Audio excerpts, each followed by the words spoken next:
বকুলপুর নামে এক গ্রামে নরেন নামে এক দরিদ্র জেলে বসবাস করত। তার দারিদ্র্যের মূল কারণ ছিল তার অলসতা। সে সারাদিন শুয়ে বসে ও তামাক খেয়ে দিন কাটাতো। অন্যদিকে তার বউ লোকেদের বাড়ি বাড়ি কাজ করে সংসার চালানোর পয়সা উপার্জন করত, কিন্তু তাতেও সংসার চালানো খুব কঠিন হয়ে পড়ে। এর জেরে নরেনের বউ নরেনের ওপর সারাক্ষণ রেগে থাকতো এবং তাকে খুব কুকথা শোনাতো। মুলজা, কাজ করার মুরদ নেই, সারাদিন পড়ে পড়ে ঘুমোচ্ছে আর তামাক গিলছে। বলছি হ্যাঁ গা, বাইরে গিয়ে তো কিছু কাজ টাজ খুঁজতে পারো। ছেলেপুলে খেতে পাচ্ছে না, ঘরে একটাও চালের দানা বেঁচে নেই, এরপর ছেলেপুলে নিয়ে না খেয়ে মরতে হবে নাকি? কাজ তো খুঁজছি, না পেলে করবোটা কি? সারাদিন তামাক গিললে কি কেউ বাড়ি বয়ে এসে কাজ দিয়ে যাবে? পয়সা উপার্জন না করে বাড়ি ফিরবে না। এই বলে ধপ করে নরেনের বউ দরজা বন্ধ করে দিল। এদিকে নরেন আর কোনো উপায় না পেয়ে গ্রামের বাজারের দিকে বের হলো।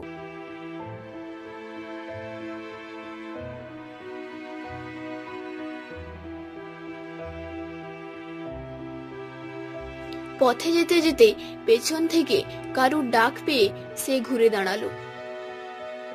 নরেন, এই নরেন। হ্যাঁ আগে নায়ক মশাই, বলুন। কোথায় চললি? ওইদিকে? কি আর বলবো নায়েব মশাই, ঘরে একটাও চালের দানা নেই, তাই গিন্নি রাগ করে বলে দিলে পয়সা উপার্জন না করে ঘরে ফিরবে না। তাই বাজারের দিকে যাচ্ছি, যদি কোনো কাজ পাওয়া যায়। তা বেশ তো, আমার একটা নৌকা খালি পড়ে আছে, যদি তুই চাস ওটা নিয়ে সমুদ্রে মাছ ধরতে যেতে পারিস। যে কটা মাছ পড়বে তা বিক্রয় করে না হয় ভাড়াটা মিটিয়ে দিবি। নায়েব মশাই, আপনি আমাকে বাঁচালেন। এই বলে সে সমুদ্রের দিকে রওনা দিল।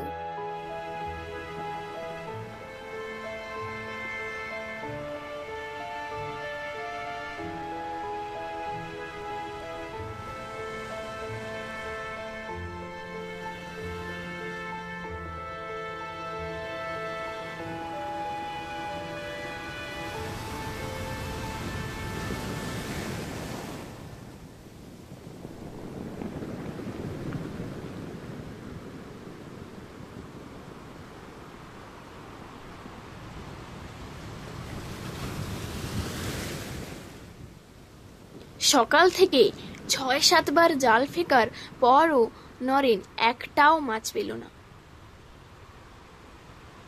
সে দুঃখী হয়ে পড়ল এবং মনে মনে ভাবল যে বউ বলেছে টাকা উপার্জন না করে বাড়ি ফিরতে না।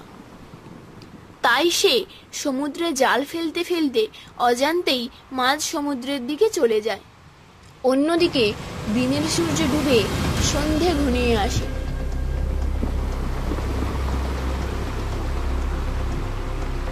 হঠাৎ সমুদ্রে ঝোড়ো হাওয়া শুরু হয়।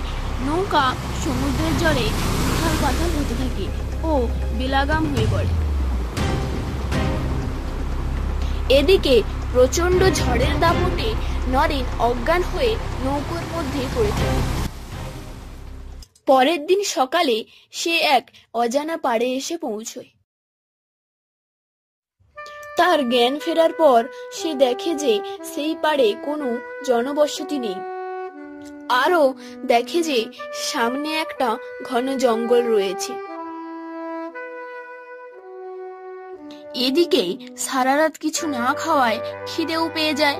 সে কিছু খাবারের খোঁজে বনের ভেতরে ঢুকে পড়ে। বনে যেতে যেতে সে এক বৃদ্ধ সাধুকে জঙ্গলের মধ্যে পড়ে থাকতে দেখে।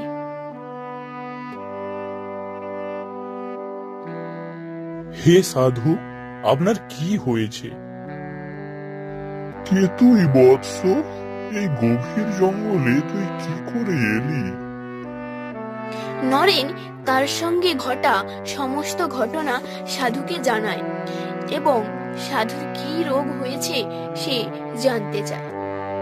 আমার যে রোগ হয়েছে তা কেবলমাত্র একটাই ওষুধে সারবে, যা পেতে আরো গভীর জঙ্গলে যেতে হবে। আপনার অসুখ সারাতে আমি জঙ্গলের আরো গভীরে যেতে প্রস্তুত। এই বলে সে গভীর জঙ্গলের দিকে পাড়ি দেয়।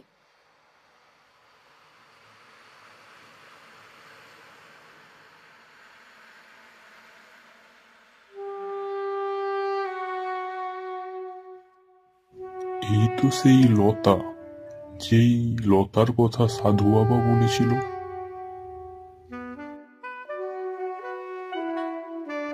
সাধুর কথা অনুযায়ী সে এক লতা গভীর জঙ্গল থেকে সংগ্রহ করে আনে, যা খেয়ে সাধু সেরে ওঠে। তার এই দক্ষতার জন্য সাধু তাকে এক জাল উপহার দেয় এবং জানায়, এই নে, এই জাল তুই যখনই জলে ফেলবি তখনই জাল ভরে মাছ উঠবে, আর তোর নৌকোটি তোর বাড়ির পথ অনুসরণ করে তোকে বাড়ি ফিরিয়ে নিয়ে যাবে। এই শুনে নরেন খুব খুশি হয় এবং উৎফুল্লে সাধুকে প্রণাম জানিয়ে কোনি বাড়ির দিকে রওনা দেয়। সে মহানন্দে বাড়ি ফিরে যায় এবং গিন্নিকে সমস্ত কথা খুলে বলে। গিন্নি খুবই খুশি হয়, ভাবে তাদের সমস্ত দুঃখ এবার লাঘব হয়ে যাবে। এইভাবে খুব শীঘ্রই নরেন গ্রামের অতি ধনী ব্যক্তি হয়ে ওঠে।